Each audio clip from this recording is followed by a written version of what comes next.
নমস্কাৰ জনাবলৈ সৈন্যাৰ খবৰ স্বাস্থ্য মন্ত্ৰী ডক্টৰ হিমন্ত বিশ্ব শৰ্মাক ভয় নকৰা এটা উপস্বাস্থ্য কেন্দ্ৰ স্বাস্থ্য কেন্দ্ৰটোৰ পৰা ৰাইজৰ কোনো উপকাৰ হোৱা নাই বুলি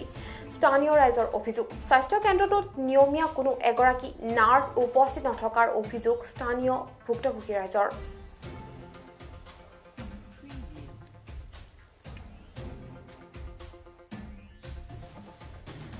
ৰাজ্যৰ বহু প্ৰতাপী স্বাস্থ্য মন্ত্ৰী ডক্টৰ হিমন্ত বিশ্ব শৰ্মাৰ স্বাস্থ্য বিভাগৰ একাংশ নাৰ্ছ ডক্টৰ কৰ্মচাৰীয়ে যে মন্ত্ৰীগৰাকীক কেৰেপ নকৰে তাৰ প্ৰমাণ দাঙি ধৰিছে আলিপুৰ উপস্বাস্থ্য কেন্দ্ৰটোৱে বৰপেটা জিলাৰ মন্দিয়া প্ৰাথমিক স্বাস্থ্য কেন্দ্ৰৰ অধীনৰ আলিপুৰ উপস্বাস্থ্য কেন্দ্ৰৰ কৰ্মৰত এএনএম চহৰ ভানু আৰু সাজেদা খাতুনৰ কৰ্ম অৱহেলাৰ বাবে স্বাস্থ্য কেন্দ্ৰটোৰ পৰা ৰাইজৰ কোনো ধৰণৰ উপকাৰ হোৱা নাই বুলি ৰাইজে অভিযোগ উত্থাপন কৰিছে ৰাইজৰ অভিযোগৰ ভিত্তিত সাংবাদিকৰ এটা দল উপস্বাস্থ্য কেন্দ্ৰটোত উপস্থিত হৈছিল এএনএম চহৰ ভানুৰ কেম্প আছে বুলি জনোৱাৰ বিপৰীতে আন এগৰাকী এএনএম সাজেদা খাতুনে দিনৰ 11:15 উপস্বাস্থ্য কেন্দ্ৰটোত উপস্থিত হৈছিল উপস্বাস্থ্য কেন্দ্ৰটোত নিয়মীয়াকৈ কোনো এগৰাকী নাৰ্ছ উপস্থিত থাকি ৰাইজৰ সেৱা আগ নবঢ়ায় বুলি ৰাইজে অভিযোগ উত্থাপন কৰিছে কেতিয়াবা অতি বিপদত ৰাইজে ফোন কৰিলেও ফোন ৰিচিভ নকৰাৰো অভিযোগ স্থানীয় ৰাইজৰ এই ক্ষেত্ৰত বিভাগীয় কৰ্তৃপক্ষ কি ব্যৱস্থা গ্ৰহণ কৰিব সেয়া বাৰুকৈ লক্ষণীয় হ'ব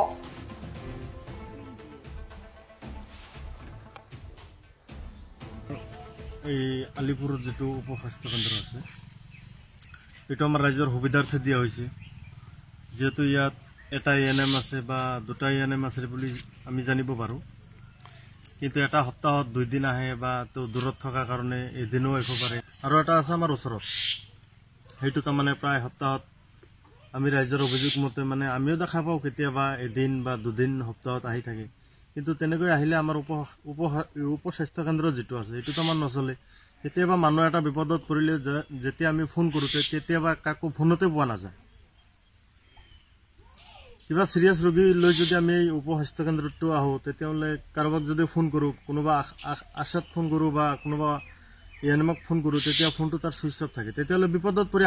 আমি কি কৰিম আৰু যেতিয়া আমাৰ এটো যেটো ৰাস্তা ইয়াৰ পৰা যদি কোনো ডেলিভাৰী ৰোগী লৈ যাও বৰপেটা যোৱাৰ আগতে গাড়ীতে ডেলিভাৰীটো হৈ যাব আপোনাৰ তেওঁলোকে ৰেগুলাৰ ডিউটি কৰিছেন না ৰেগুলাৰ মানে ডিউটি মানে আমি ৰেগুলাৰ কেতিয়াও দেখা নাই আমাৰ আলিপুৰ সাবসেন্টাৰ এইটো গুৰালা কিন্তু গুৰালা হলেও মানুহখিনি আলিপুৰ কিন্তু আলিপুৰ যেটো সাবসেন্টার যত আছিল সেইটো নদীত আছে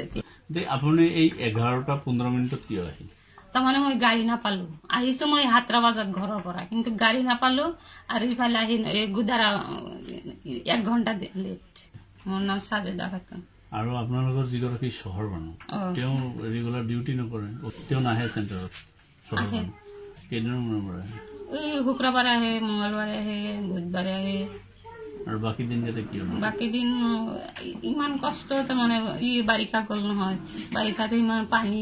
এই কাৰণে বেছি আইবা কৰা নাই আপোনালোকৰ চকচোন এই এনেকে লেতেৰা কৰি ৰাখিব লাগে নেকি চকচোন কিমান লেতেৰা হৈ আছে আৰু ইয়াতে নাইতো